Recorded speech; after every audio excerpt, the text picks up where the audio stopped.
السلام عليكم ورحمة الله وبركاته ودي يوتيوب ቻናል የቤተሰቦች እንደምን ሰንብታችኋል? ቢላል ሀበሻ ነኝ። ቱርክና አረብ ኤሚሬቶች ሙስሊም ሀገራት ሆነው ሳለ ስለምን በጠላትነት ይተያያሉ? በስፋት የምንዳስሰው ይሆናል። አብራችሁን ቆዩ። የሁለቱ ሀገራት ሰጣ ገባና ባላንጣነት በዋናነት ከግብፁ የቀድሞ ፕሬዝዳንት መሐመድ ሙርሲ የስልጣን ዘመን ይጀምራል። የኤርዶጋን ቱርክ በግብፅ ታሪክ በዲሞክራሲያዊ ምርጫ ለመጀመሪያ ጊዜ የተመረጠውን መሐመድ ሙርሲን ደግፋ ስትቆም ዩናይትድ አረብ ኤሚሬትስ ከአጋሯ ሳውዲ ከእስራኤልና አሜሪካ ጋር በማበር መሐመድ ሙርሲን በመፈንቅለ መንግስት መጣል ቻሉ። ለዚያ የመፈንቅለ መንግስት ግልበጣ ሳውዲና ኤሚሬት በርካታ ዶላሮችን ከስክሰዋል። ይህን ያደረጉበት ምክንያት ግልጽ ነው። ለአመታት ቀብረውት የነበረው እስላማዊ ንቅናቄ ዳግም ማበብ ሲጀምር ለንጉሳውያኑ እንቅልፍ የማይሰጥ የጎን ውጋት የጎሮሮ አጥንት ነውና ከምዕራባውያኑና እስራኤል ጋር ሆነው በግብፅ ላይ አዳፈኑት። በዚህ ያላበቁም የሊቢያንና የሶሪያን የህዝብ ጥያቄዎች ቀልብሰው የእርስ በርስ መተላለቂያ ያደረጉት። በዚህም አላቆሙም። ቢሊዮን ዶላሮችን መድበው በእነ አሜሪካ ጦር መሳሪያዎች እየታገዙ በምዕራባውያን የጦር ጠበብቶች እየተመሩ የመንን የቦምብ ናዳ አወረዱባት። በመቶ ሺህ የሚቆጠሩ ንጹሃን የመናውያን የተቻላቸውን በሚሳኤልና ቦምብ ያልተቻላቸውን ደግሞ በረሃብ ጨረሷቸው።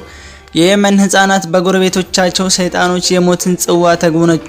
ከዚያም አለፋሉና ልክ እንደ የመን ሁሉ ሰልቅጠው ሊውጧት ኳታርን ዙሪያዋን ከበቧት። ዜጎቿን በረሃብ አለንጋ ለመግረፍ ማንኛውም አይነት ሸቀጥ ወደ ኳታር እንዳይገባ አደረጉ። ከዚያም አልፈው በወረራ ሊያፈርሷት ጦራቸውን በተጠንቀቅ አቁመው ትዕዛዝ ለመስጠት ይጠባበቁ ጀመር። ታዲያ በዚህ ሁሉ የጥፋት ተልኳቸው ውስጥ አንዲት ሀገር እንቅፋት የሆነች አስቸገረቻቸው። የወጠኑትን የጥፋት ተንኮል ሁሉ እየሄደች ታከሽፋለች። በእጃቸው አደረግናት ያሏትን ሀገር ፈልቅቃ ታወጣና ራሷን መከላከል የምትችል ሀገር ታደርጋታለች።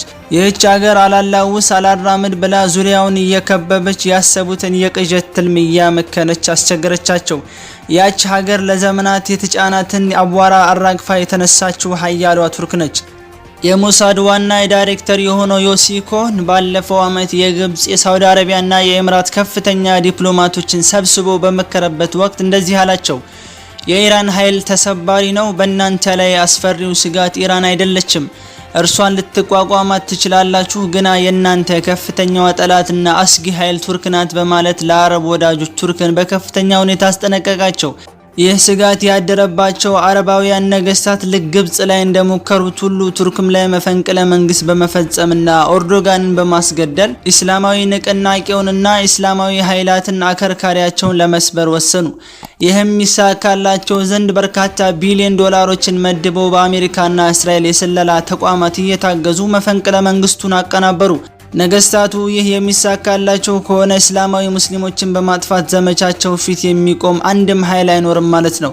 ምዕራባውያንም እስላማዊን የኤርዶጋን መንግስት ተገላግለው በቦታው ግብፅ ላይ እንዳደረጉት የነርሱ ሎሌ የሆነን መንግስት ያቋቁማሉ ማለት ነው። ግና አላህ አልፈቀደውም ነበርና የቱርክ የደህንነት ቢሮና የቱርክ ህዝብ መቼም በማይረሳ ተጋድሎ መፈንቅለ መንግስቱን አከሸፉ። የእስላማዊ ኃይሎች መከታና ከለላ የሆነው የኤርዶጋን መንግስትም ተረፈ። ከዚያ በኋላ የቱርክ አካሄድና አስተላለፍ እጅግ ተቀየረ። ነገስታቱን በገቡበት ሁሉ እግራቸውን እየቆረጡ መጣል የኤርዶጋን መንግስት ስራ ሆነ።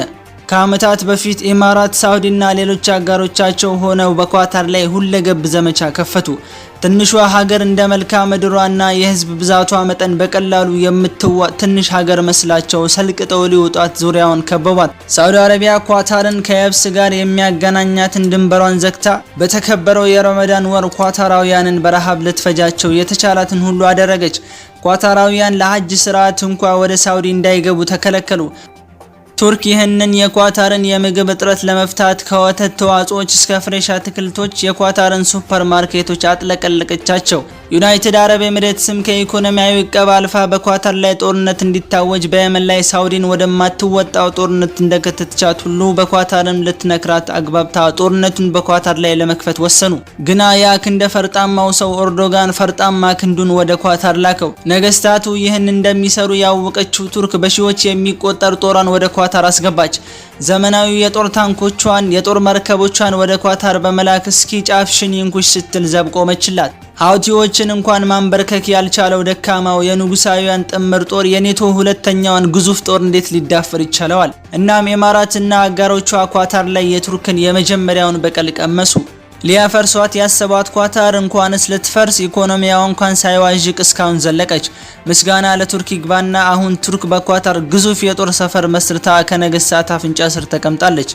ኢማራት ቱርክን በሁሉም ግንባር ለመፈታተን የምትፈልግ አቅሟን የማታውቅ ሀገር ናት። ገዢዋ መሐመድ ቢን ዛይድ ሩቅ ህልሙን ለማሳካት የማይገባበት ግጭት የማይፈጨው እሳት የለም። እናም ኢማራት ቱርክን ለመገዳደር ስትል ፒኬኬ እና ዋይፒጂ የመሳሰሉ የኩርድ አሸባሪ ድርጅቶችን በቢሊዮን ዶላሮች በመደገፍ በቱርክ ላይ ጥቃት እንዲፈጽሙ ማድረግ ያዘች። በአሜሪካና የአረብ ነገስታት የሚታገዙት የኩርድ ታጣቂዎችም የቱርክን ደህንነት መፈታተን ያዙ። በዚህ ጊዜ ኤርዶጋን ኦፕሬሽን ኤፍራጥስ ሺልድ በተሰኘ ዘመቻ የኩርድ አሸባሪዎችን አይቀጡ ቅጣት ቀጥቶ አይደለም ቱርክ ላይ ሰሜናዊ ሶሪያ ላይ እንኳን ጥቃት እንዳይፈጽሙ አድርጎ ደመሰሳቸው። በርካታ ይዞታዎቻቸውን በመንጠቅም በምስራቅ ሶሪያ በኩል እንዲሸመቀቁ አደረጋቸው። የኢማራት ቢሊዮን ዶላሮችም እንዲሁ በሜዳ ከስሮ ቀረ። በኩርዶች በኩል ያልተሳካላት ኢማራት በጭራቁ አገዛዝ በበሽር አልአሳድ በኩል ቱርክን መገዳደር ፈለገች። ለዚህም ለበሽር አልአሳድ የ3 ቢሊዮን ዶላር ገንዘብ በመስጠት ከአሳድ ጭራቃዊ አገዛዝ ሸሽተው በኢድሊብ በመሸጉ ሱሪያውያን ላይ ጦርነት እንዲከፈት ከቱርክ ጋር የተደረሰውንም ተኩስ አቁም እንዲያፈርስ አደረገች። በዚህም በርካታ ንጹሃንንና ከ30 በላይ የቱርክ ወታደሮችን በሩሲያ አየር ኃይል እየታገዘ ገደለ። የዚህን ጊዜ ቱርክ በአሳድ አገዛዝ ላይ ኦፕሬሽን ከፈተች። ወታደሮቿንና ዘመናዊ የጦር ጀቶቿን ሳትጠቀም በተራቀቁትና ራሷ ባመረተቻቸው የድሮን ጥቃቶች እየታገዘች የአሳድን ጦር አይቀጡ ቅጣት ቀጣችው። የሩሲያ የጦር ሰፈሮችና የአየር መከላከያዎችን ጨምሮ በርካታ የአሳድ የጦር ሰፈሮች በቱርክ ድሮኖች ዶግ አመድ ሆኑ። በጥቂት ቀናት ውስጥ ብቻ ከ3600 በላይ የአሳድ ወታደሮች በቱርክ ጦር ተገደሉ። አሳድም ሽንፈቱን ተጎንጭቶ ኢማራት ካዘዘችው ተልዕኮ አፈጠፈገ። የኢማራት 3 ቢሊዮን ዶላርም ከስሮ ቀረ። ሌላው ኢማራትና ቱርክ የተፋጠጡበት ግንባር ፍልስጤም ነች። የአረብ ነገስታት ከምዕራባውያንና ከእስራኤል ጋር በድብቅ ተስማምተው ፍልስጤምን ከሸጧት በኋላ ቱርክ የፍልስጤም ጠበቃ ሆኗ ተከሰተች። በተለይም ለፍልስጤማውያን የምታደርገው ሁለንተናዊ ድጋፍ አረባውያኑና እስራኤልን ፈጽሞ እረፍት አልሰጣቸውም። ይህንን የቱርክን በፍልስጤም ላይ እያደገ የመጣ ተጽዕኖን በጋራ ለመቀልበስ እስራኤል፣ ሳውዲ አረቢያ፣ ኢማራትና ዮርዳኖስ ተደጋጋሚ ውይይቶችን አድርገዋል። ዮርዳኖስ ለነ ሳውዲና ኢማራት የቱርክን ተጽዕኖ ለመቀልበስ የበለጠ ገንዘብ ፈሰስ እንዲያደርጉ ተማጽናለች። እስራኤል በስለላው አረቦቹ በገንዘብ ተጋግዘው ቱርክን ከፍልስጤም ሊያርቁ ቢሞክሩም አልተሳካላቸውም። አሁን የፍልስጤማውያንን ልብ የተቆጣጠረችው ሀገር ቱርክ ነች። ኤርዶጋን በፍልስጤማውያን በፈጸመችው ክህደትና ከእስራኤል ጋር በፈጠረችው ግንባር ምክንያት ቱርክ ከኢማራት ጋር ያላትን ዲፕሎማሲያዊ ግንኙነት ትቆርጣለች ብለዋል። ሌላኛዊቷ በአንድ ወቅት የአፍሪካና የአረብ ሀብታምና ሀያል ሀገር የነበረችው የሙዓመር አልቀዳፊ ሀገር ሊቢያ ናት። ሊቢያን ለ44 ዓመታት ረግጠው በገዟት መሪዋ ጋዳፊ ላይ የህዝብ ቁጣ ተነስቶ አገዛዙን አጣብቂኝ ውስጥ ከተተው። መነሻውን ቤንጋዚ ያደረገው የሊቢያ አብዮት ወደ ተቋማዊ የጦር ጎራነት አድጎ የሊቢያን ግዛቶች ይጠቀልል ጀመር። ይሁን እንጂ ከአፍሪካ ቀዳሚ የነበረው ሀያሉ የሊቢያ ጦር የተቃዋሚውን የጦር ጎራ ለመደምሰስ አልተቸገረም ነበር። የጋዳፊ ጦር መልሶ እያጠቃ የተቋማዊውን ጦር ቤንጋዚ ላይ ብቻ እንዲመሽግ አስገድዶ ከቤንጋዚም ሰብሮ ሊደመስስ በተቃረበበት ጊዜ የምንጊዜም የጋዳፊ ጠላቶች ምዕራባውያን ይህንን እድል ማባከን አልፈለጉምና በሊቢያ የተቋማዊን ጎራ በመቀላቀል ወደ ጦርነቱ ገቡ። የፈረንሳይ፣ የእንግሊዝና የአሜሪካ የጦር ጀቶች የጋዳፊን የጦር ማዕከላት እያወደሙ ጦር እንደመሰሱት። የጋዳፊን ልጆች ጨምሮ ቤተሰቦቹን በአየር ጥቃት ገድለው በመጨረሻም እርሱንም ገደሉት። ከዚህ በኋላ ሊቢያ የቀድሞዋ ሀያል ሀገርነቷ ታሪክ ሆኖ በተለያዩ የውጭ ሀያላን በሚታገዙ የሚሊሻ ቡድኖች የተበጣጠሰች የሀገርነትና ሉዓላዊነት ክብሯም የተገሰሰ የዜጎች ቄራ ሆነች። ከዚህ ክስተት በኋላ ነው እንግዲህ ኢማራት ሰተት ብላ በሊቢያ ውስጥ የገባችው።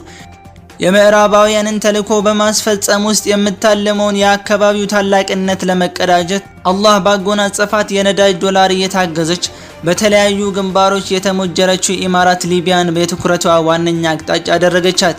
ኢማራት በሺዎች የሚቆጠሩ የሱዳንና የቻድ ተዋጊዎችን እየመለመለች በሀገሯ ስልጠና እየሰጠች ሊቢያን ይወጉ ዘንድ አሰማራቻቸው።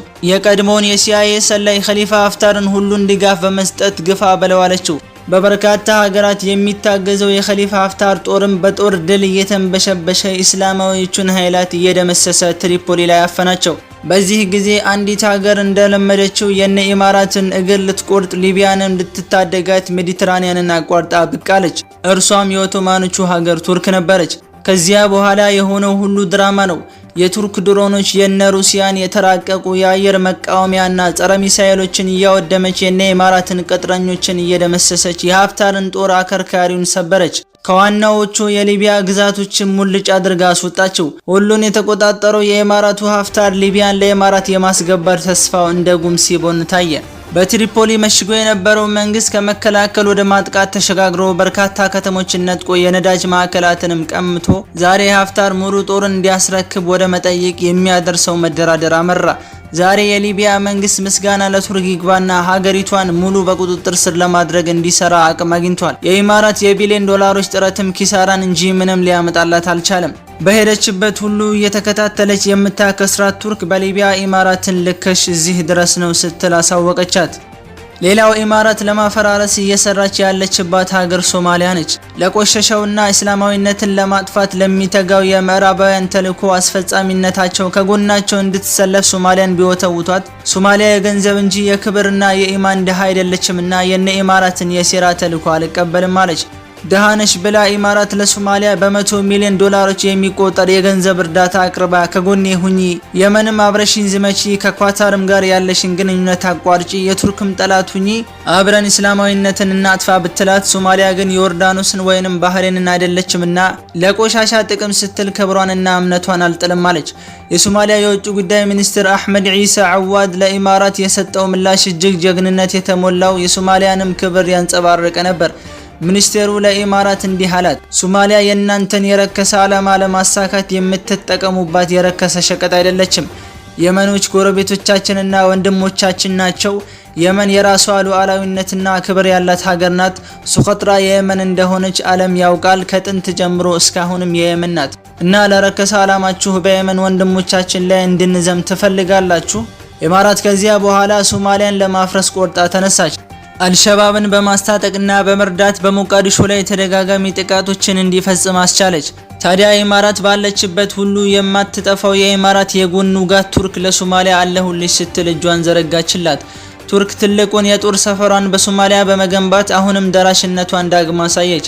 ቱርክ አሁን የሶማሊያን ጦር እያዘመነች ነው። ዛሬ ሶማሊያ እንደቀደሙት ዓመታት በየቀኑ የአጥፍቶ ጠፊዎች ዜና አይደለችም። የተረጋጋች ሶማሊያ በቱርክ አማካኝነት እየተፈጠረች ነው። ሁለንተናዊ የኢኮኖሚ እገዛዎችን ጨምሮ የሶማሊያን መንግስት በሁለት እግሩ መቆም ይችል ዘንድ የቱርክ እገዛ እስከዚህ ነው ተብሎ አይገለጽም። ዛሬ ቱርክ የሶማሊያን ደህንነት እያዘመነች ጦሯን እያደራጀችና እያስታጠቀች ሶማሊያ ከሰው ልጆች ቄራነት እያስወጣች ነው ማለት ይቻላል። እነዚህን ሁሉ በቱርክ የተጎነጨቻቸውን ሽንፈቶች ለመቀበል ኢማራት ከግሪክ ጋር ተለጥፋለች። በሜዲትራኒያን ባህር ውስጥ ቱርክና ግሪክ የገቡበትን ሰጣ ገባ ተከትሎ ኢማራት ከግሪክ ጎን ተሰልፌ ማንኛውም ድጋፍ አድርጋለሁ ብላለች። እናም ይህንን ሁሉ የጥፋት ተልዕኮዋን እስከዛሬ እየተከታተለች ያከሸፈችው ቱርክ አሁን ኢማራትን ለመቅጣት ዝግጁ ነኝ ብላለች። የቱርኩ መከላከያ ሚኒስትር ኸሉሲ አካር ኢማራት እስካሁን ለፈጸመችው ጥፋቶችና ካላቅሟ ለተነከረችባቸው ሴራዎች ዋጋዋን መክፈል አለባት። ለዚህም ቱርክ ዝግጅቷን ጨርሳለች ብሏል። ከእንግዲህ በኢማራት ጉዳይ ቱርክ ትዕግስቷ ተሟጧል አሉ። ዛሬ ኢማራት በቱርክ ጦር ተከባለች ማለት ይቻላል። ቱርክ የኢማራት ጎረቤቶች በሆኑት በኦማን፣ ኳታር፣ ኩዌት የጦር ሰፈሮችን ገንብታ ዙሪያዋን አጣብቂኝ ውስጥ ከታታለች። በእርግጥ ቱርክ በኢማራት ላይ ወታደራዊ እርምጃ ትወስድ ይሆን? ጊዜ የሚመልሰው ይሆናል። ለዛሬ በዚያ በቃለው። በሌላ መረጃ እስከምንገናኝ ወሰላሙ አለይኩም ወራህመቱላሂ ወበረካቱ።